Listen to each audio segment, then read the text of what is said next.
എനിക്ക് ഇതിൽ നിന്ന് എങ്ങനെയെങ്കിലും പുറത്തു വരണം. ഞാൻ അതിനുവേണ്ടി ഒരുപാട് അടിയൊക്കെ കൊണ്ട് എൻ്റെ വീട്ടിലൊക്കെ വിളിച്ചപ്പോൾ വീട്ടുകാരൊക്കെ തിരിച്ച് വാന്നാ പറയുന്നത്. ഓക്കെ, കരഞ്ഞുകൊണ്ട് ആഷിഖ് രംഗത്ത് വന്നിട്ടുണ്ട്. ഒരു കാര്യം പറയാം, ആഷിഖ് കുറെ കാര്യങ്ങൾ പറയുന്നുണ്ട്, അതൊക്കെ വെച്ചു തരാം. സുപ്രീം കോടതിയും BJPയും ഒരുമിച്ച് നിന്നുകൊണ്ട്, അതായത് ആണായിട്ട് പെണ്ണായ വൃത്തികെട്ടവന്മാരെ എത്രയും പെട്ടെന്ന് ഇന്ത്യയിൽ നിന്ന് നീക്കണമെന്ന ബില്ല് ഇപ്പൊ പൂർണ്ണമായും പാസ്സായിരിക്കുകയാണ്. ജാസിക്കൊക്കെ 8ന്റെ പണിയാണ് കിട്ടിയത്. അപ്പൊ പൊന്നു പ്രേക്ഷകരെ, നമ്മൾ ഇന്ന് ചർച്ച ചെയ്യുന്ന പ്രധാന കാര്യം, ആഷിക്ക് ചില കാര്യങ്ങൾ പറയുന്നുണ്ട്. ഇതുവരെ നമ്മൾ വിചാരിച്ചത് ആഷിക്ക് പൂർണ്ണ സമ്മതത്തോടെയാണ് ജാസിയുടെ കൂടെ ജീവിക്കുന്നത് എന്നല്ലേ? അല്ല, അത് പെട്ടതാണ്. ആദിലാനൂറയിൽ, അതായത് ഒരു എക്സാമ്പിൾ പറയാൻ, ഞാൻ അവരുടെ വിഷയത്തിലേക്ക് കടക്കുന്നതല്ല, അവരും ഈ ഒരു കോണ്ടന്റും അതായത് ഈ വിഷയം ചർച്ച ചെയ്യുമ്പോൾ നമുക്ക് അവരെയും കുറിച്ച് ചർച്ച ചെയ്യണം. ആദിലാനൂറയിൽ നൂറ പെട്ടതുപോലെ ഇവിടെ ആഷിക്ക് പെട്ടതാണ്. എന്തിനാണ് നൂറ പെട്ടത് എന്ന് ചോദിച്ചു കഴിഞ്ഞാൽ, ആ ഒരു കേസ് വന്ന സമയത്ത്, ആദിലാനൂറ റിലേറ്റഡ് ആയ ആ കേസ് വന്ന സമയത്ത് ഈ സുപ്രീം കോടതിയും എല്ലാം കേസിനൊക്കെ പോയത് ആദിലയാണ്. നൂറ മിണ്ടാപ്രാണിയെ പോലെ മിണ്ടാതിരുന്നപ്പോ ഈ പറയുന്ന ആദിലയാണ് നിർബന്ധിച്ചിട്ട് എല്ലാ കേസിനും നൂറയുടെ ബാപ്പക്കടക്കം കേസ് കൊടുത്തത്. അപ്പോ ഞാൻ പറഞ്ഞു വരുന്നത്, അവിടെയും നൂറ പെട്ടിട്ടുണ്ട്. ഓക്കെ, നൂറക്ക് ഇതിൽ നിന്ന് ആഷിക്കിനെ പോലെ പെട്ടെന്ന് തിരിച്ചു വരാൻ ആഗ്രഹമുണ്ട്, പക്ഷെ പറ്റുന്നില്ല. നാട്ടുകാർ എന്ത് പറയും, വീട്ടുകാർ എന്നെ ആക്സെപ്റ്റ് ചെയ്യോ, എനിക്ക് വേറൊരു ഭർത്താവിനെ കിട്ടോ, അങ്ങനെയാണ് നൂറ ചിന്തിക്കുന്നത്. നൂറയോട് ഒരു കാര്യം പറഞ്ഞുകൊണ്ട് ബാക്കി വിഷയത്തിലേക്ക് വരാം. അതായത് ഇഷ്ടം പോലെ നിനക്ക് ആണുങ്ങളെയും കിട്ടും. അതായത് നിനക്ക് ഇനിയിപ്പോ നമ്മൾ പെണ്ണ് കിട്ടൂല എന്ന് പറയുന്നില്ല ആണുങ്ങളോട്, അതുപോലെയാണ് നൂറ വിചാരിക്കുന്നത്. ഞാൻ ആദിലയെ ഇട്ടിട്ട് വന്നു കഴിഞ്ഞാൽ എനിക്ക് വേറെ പുരുഷനെ കിട്ടും, 100% കിട്ടും. നിന്റെ വീട്ടുകാർ 2 കൈയും നീട്ടി സ്വീകരിക്കും നൂറ. ഇതുകൊണ്ട് നീ ഒന്നും പേടിക്കണ്ട എന്ന് ആദ്യം ഞാൻ നൂറയോട് പറയാം.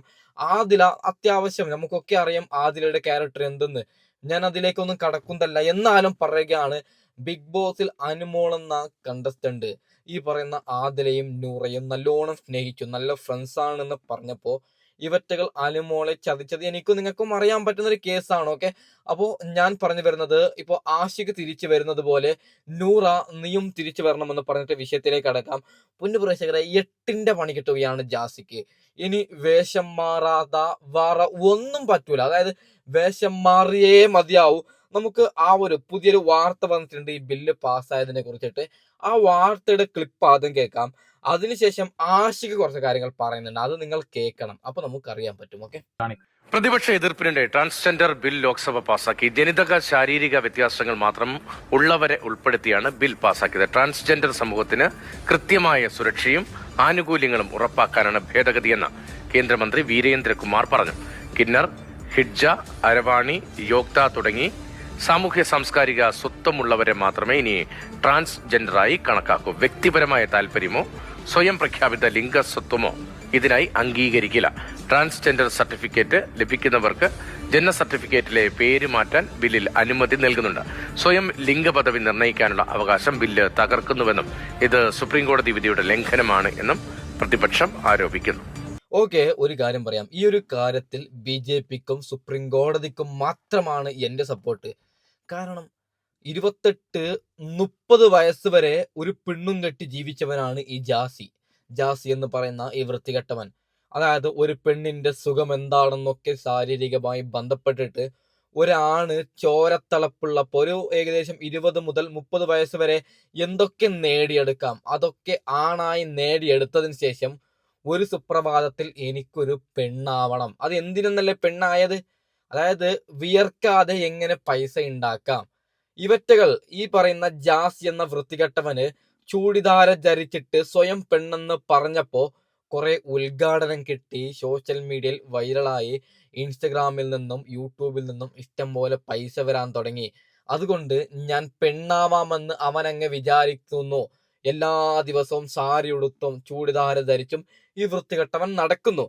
എന്നാൽ അങ്ങനെ നടക്കുന്നത് കണ്ടിട്ടാണ് നമ്മുടെ കോടതി ഇടപെട്ടുകൊണ്ട് ഈ വൃത്തികെട്ടവന് 8ന്റെ പണി കിട്ടിയത്. ഓക്കെ, ഇത് നന്നായി എന്ന് ഈ ഒരൊറ്റ കാര്യത്തിൽ BJPക്ക് മാത്രമാണ് ഞാൻ സപ്പോർട്ട് കൊടുക്കുന്നത്.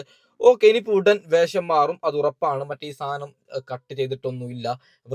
ഈ വൃത്തികെട്ട ജന്തു വെറുതെ അങ്ങ് ഞാൻ പെണ്ണാണെന്ന് പറഞ്ഞ് നടക്കുന്നതാണ്. അത് എല്ലാവർക്കും, നാദിറ, മെഹറിന്, ജാൻമണിക്ക് എല്ലാവർക്കും 8ന്റെ പണി കിട്ടും. പൊന്നു പ്രേക്ഷകരെ, ആഷിഖിന്റെ വിഷയത്തിലേക്ക് കടക്കാം. ആഷിഖ് ചില കാര്യങ്ങൾ പറയുന്നുണ്ട്. അതിനു മുമ്പ് ഒരു കാര്യം പറയാം. ആഷിഖിന്റെ ഉമ്മക്ക് നീതി കിട്ടിയെന്ന് നമുക്ക് പറയാം. അതായത് ആഷിഖിന്റെ ഉമ്മ കരഞ്ഞുകൊണ്ട് ചില കാര്യങ്ങൾ പറഞ്ഞതിൽ ഒരു പോയിന്റ് ഞാൻ പറയാം. ആഷിഖിന്റെ ഉമ്മ പറയുകയാണ്, ഇപ്പൊ ഞാനിവിടെ ജാതി മതം കൊണ്ടുവരുന്നതല്ല. ഇപ്പൊ നമ്മളിൽ ഹിന്ദു, മുസൽമാൻ, ക്രിസ്ത്യൻ അങ്ങനെ പല മതങ്ങളിലുമുള്ള ആൾക്കാർ, ഹിന്ദു ആയവർ മുസ്ലിമിന്റെ കൂടെയോ, മുസ്ലിം ആയവർ ഹിന്ദുവിന്റെ കൂടെയോ, ക്രിസ്ത്യാനിന്റെ കൂടെ അങ്ങനെ ഓടുന്നുണ്ട്. നമുക്കതിനെ ഒരെണ്ണത്തിൽ ആക്സെപ്റ്റ് ചെയ്യാൻ സാധിക്കും. മതപരമായിട്ടല്ലാതെ നമുക്ക് ആ കാര്യത്തിനെ ആക്സെപ്റ്റ് ചെയ്യാൻ സാധിക്കും. കാരണം ഒരു പെണ്ണിന്റെ കൂടെയാണ് ഒരാണ് പോകുന്നത്. അങ്ങനെ നമുക്കതിനെ അങ്ങനെ നമുക്ക് അതിനെ അങ്ങനെ കണക്കാക്കാം. അല്ലാതെ മതമല്ല ഇവിടെ പ്രധാനം. മതത്തെ ഞാൻ കൊണ്ടുവരുന്നില്ല. എന്തായാലും ഒരു പുരുഷൻ പോകുന്നത് ഒരു പെണ്ണിന്റെ കൂടിയാണ്, ഒരു പെണ്ണ് പോകുന്നത് ഒരു പുരുഷന്റെ കൂടിയാണ്.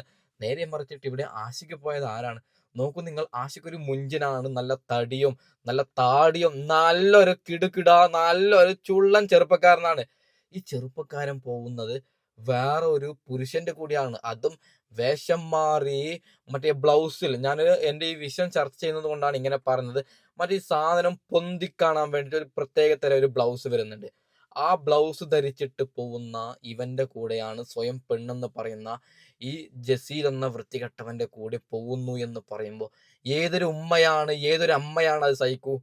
അതിപ്പോ ഈ ആരെങ്കിലും അത് സഹിക്കും? ഞാനിപ്പോ നാളെ മുതൽ ഏതെങ്കിലും ഒരു പുരുഷന്റെ കൂടെ ചൂടിദാർ ധരിച്ച പുരുഷന്റെ കൂടെ ജീവിക്കുന്നു എന്ന് പറയുമ്പോൾ എന്റെ ഫാമിലി അംഗീകരിക്കോ? നിങ്ങൾ പറയണം. ഒരിക്കലെങ്കിലും അംഗീകരിക്കോ?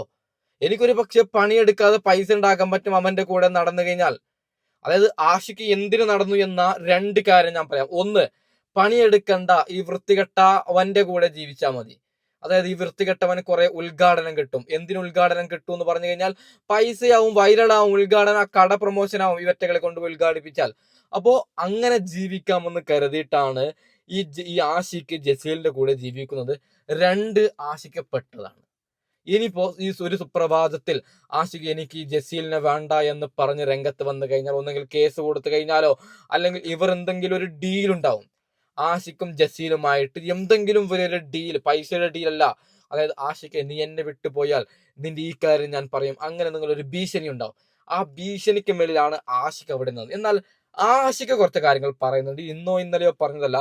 ആഷിഖിന്റെ ഒരു വീഡിയോ പുറത്തായിട്ടുണ്ട്. നമുക്ക് എന്തായാലും അത് ജസ്റ്റ് ഒന്ന് കണ്ടു നോക്കാം. ഓക്കെ, അതിനു മുമ്പ് ചാനൽ ഒന്ന് സബ്സ്ക്രൈബും ലൈക്കും ചെയ്യണം. വീഡിയോ നാലാളിലേക്ക് എത്താൻ വേണ്ടിയിട്ടാണ്. ഓക്കെ, അപ്പം എനിക്ക് ഇതിൽ നിന്ന് എങ്ങനെയെങ്കിലും പുറത്തു വരണം. ഞാൻ അതിനുവേണ്ടി ഒരുപാട് അടിയൊക്കെ കൊണ്ട് എൻ്റെ വീട്ടിലൊക്കെ വിളിച്ചപ്പോൾ വീട്ടുകാരൊക്കെ തിരിച്ച് വാന്നാ പറയണത്. പിന്നെന്താ, ഈ റിലേഷൻഷിപ്പ് എന്ന് പറയാൻ പറ്റില്ല. എൻ്റെ ഒരു ഫ്രണ്ടായിട്ട് ഞാൻ അതുവരെ കണ്ടത്. പിന്നെ അവൻ പറഞ്ഞ് എൻ്റെ കൂടെ അങ്ങനെ നിൽക്കണം, അങ്ങനെയാണ് അവൻ്റെ ഒരു അക്കൗണ്ടും പിന്നെ അവൻ്റെ ഒരു ഇതിനു കൊണ്ട് നിൽക്കുന്നത്. എല്ലാ വീഡിയോസും കണ്ട ഗൈസിന് അറിയാം, ഒരു ഹാപ്പിനെസ് ഇല്ലാത്ത വീഡിയോസാണ് എല്ലാം. അറിയാലോ, ഞാൻ എനിക്ക് കൂടുതൽ ആക്ട് ചെയ്യാൻ നടക്കാറില്ല. ഞാൻ ഒരു ഷോപ്പിൽ പ്രൊമോഷൻ കയറിയിരിക്കുകയാണ്. ആ പ്രൊമോഷന് വേണ്ടിയിട്ട് ഞാൻ ആ വീഡിയോക്ക് നിൽക്കുന്നതടക്കം. ഓക്കെ, പ്രൊമോഷൻ കൊണ്ട് തന്നെ ആ വീഡിയോക്ക് നിൽക്കുന്നതടക്കം. പിന്നെന്താ, എനിക്ക് വേറെ ജോബൊക്കെ കിട്ടി ഞാനൊക്കെ സെറ്റായി നാട്ടിൽ പോയിട്ട് വരാറുമ്പോൾ ഇവ എൻ്റെ നാട്ടിലേക്ക് വിടില്ല. എൻ്റെ പാസ്പോർട്ടൊക്കെ വാങ്ങി വെച്ച് ഭയങ്കര ബ്ലോക്കിങ്. അപ്പോൾ ഒരു ഹെൽപ്പിന് വേണ്ടി തന്നെ നന്ദിനി റെഡ്ഡി പറഞ്ഞ പെൺകുട്ടിനെ പോയി കണ്ട് സംസാരിച്ചപ്പോൾ അവൾ പറഞ്ഞാൽ ഹെൽപ്പ് ചെയ്യാം, നല്ല രീതിയിൽ ഹെൽപ്പ് ചെയ്യുമ്പോഴത്തേനും നിങ്ങൾ ഇവിടെയൊക്കെ ഉണ്ട് ഗൈസ്, ഇവിടെയൊക്കെ ഭയങ്കര പെയിനാണ്. ഇതുണ്ട്, ഇതൊക്കെ കടിച്ച പാടാണ്. ഇതെന്നെ കടിച്ച് മൊബൈലിൽ ഇത് വെച്ച് കുത്തിയതാണ്. പിന്നെ ഇതൊക്കെ അടിക്കുമ്പോൾ ഇത് പിന്നെ നെഗപ്പാടാണ് ഗൈസ്. പിന്നെന്താ, സത്യം പറഞ്ഞാൽ 3 മിനിറ്റ് ഉള്ളൂ വീഡിയോ, ഫുള്ളായി സംസാരിക്കാൻ പറ്റില്ല. ഞാൻ അടുത്ത എന്തായാലും ഇതിനെക്കുറിച്ച് ഡീറ്റെയിൽ ആയിട്ട്. ഓക്കെ, കേട്ടല്ലോ. അതായത് നമ്മളൊക്കെ വിചാരിക്കും, നമ്മളെന്നല്ല ചിലർ വിചാരിക്കുന്നത് ആഷിക്ക് വൃത്തികെട്ടവനാണ്, ആഷിക്ക് അതായത് കുടുങ്ങിയതാണ്, ഇതിൽ നിന്ന് എങ്ങനെ ഊരാം. ഈ സുപ്രീം കോടതി വിധി ഇങ്ങനെ വന്നതോടുകൂടി ആഷിക്ക് നല്ലൊരു ഹാപ്പി ആയിരിക്കും. സത്യം പറഞ്ഞു കഴിഞ്ഞാൽ ആഷിക്കല്ല ഇത് ഈ പറഞ്ഞത്, ജാസി എന്ന വൃത്തികെട്ടവൻ എന്നെ കടിച്ചു, എന്നെ മറ്റേ ചെയ്തു മറിച്ച് ചെയ്തു, എനിക്കിപ്പോ ദുബായിലേക്ക് പോലും പറ്റാത്തൊരവസ്ഥയാണ് ആ ഈ പറഞ്ഞ ജസീൽ എന്ന വൃത്തികെട്ട ജന്തു കാരണമെന്ന്. അപ്പോ ഞാൻ പറഞ്ഞു വരുന്നത് ഇതൊക്കെ കുടുങ്ങിയതാണ്. സത്യം പറഞ്ഞു കഴിഞ്ഞാൽ എൻ്റെ ഒരു എക്സാമ്പിൾ ഞാൻ പറയാം. ആഷിഖിന്റെ ഞെട്ടിക്കുന്ന എന്തോ ഒരു തെളിവ്, അതിപ്പോ എന്തുമാവാം, ആ ഒരു തെളിവ് ജസീലിന്റെ കയ്യിലുണ്ട്. നീ എന്നെ വിട്ടുപോയാൽ, എന്നെ നീ വിട്ടിട്ട് പോയാൽ ആ മഹാ തെളിവ് ഞാൻ പുറത്തു വിടുമെന്നു ജസീൽ പറഞ്ഞ് ഭീഷണിപ്പെടുത്തുന്നത് കൊണ്ടാണ് ആഷിഖ് ജസീലിന്റെ കൂടെ പെട്ടത് എന്ന് ഞാൻ പറയാം. അല്ലാതെ ബുദ്ധിയുള്ള അക്കലുള്ള ഏതെങ്കിലും ഒരു പുരുഷൻ ഈ വൃത്തികെട്ടവന്റെ കൂടെ ജീവിക്കോ? ഒരു മാസത്തിൽ 1 ലക്ഷം തരാന്ന് പറഞ്ഞാലും 2 ലക്ഷം തരാന്ന് പറഞ്ഞാൽ നമുക്കൊരു ഒരു അഭിമാനമില്ലേ? നമ്മൾ ആ ഒരു അഭിമാനത്തിൽ നിരച്ചതാണോ ഈ വൃത്തികെട്ടവന്റെ കൂടെ ജീവിക്കുന്നത്? അപ്പോൾ ഞാൻ പറഞ്ഞു വരുന്നത്, ഇതിനെ ഒന്നെങ്കിൽ നല്ല അന്വേഷിക്കണം. അന്വേഷിച്ചു കഴിഞ്ഞാൽ നമുക്ക് ഇതിന്റെ സത്യാവസ്ഥ അറിയാം. ആഷിക്കിന്റെ വാക്കാണ് നിങ്ങൾ കേട്ടത്. ആഷിക്കിന് മടുത്തു, ആഷിക്ക് പെട്ടതെന്ന് ആഷിക്ക് തന്നെ പറയുന്നുണ്ട്. അപ്പൊ നമുക്ക് ഇതിൽ നിന്ന് മനസ്സിലാവുന്നത് ജസീൽ എന്ന വൃത്തികെട്ടവൻ ഭീഷണിപ്പെടുത്തിയിട്ടാണ് ആഷിക്കിനെ ഈ നിലക്കെത്തിച്ചത്.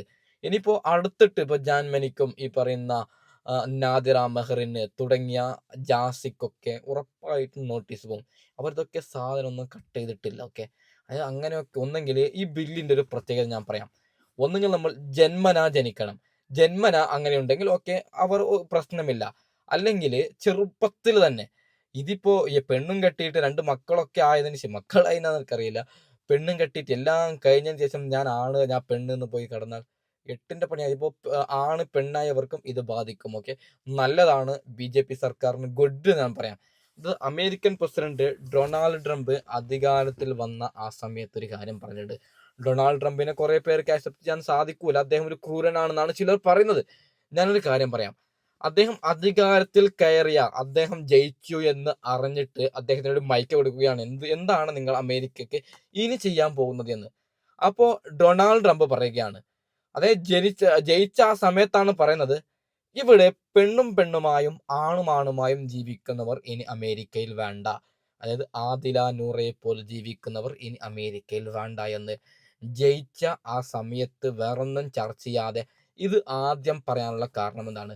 അത് എന്നേക്കുമായിട്ട് അമേരിക്കക്ക് അതൊരു ഭീഷണിയാണ്. നമ്മുടെ ഇന്ത്യക്ക് ഇത് വലിയ ഭീഷണിയാണ്.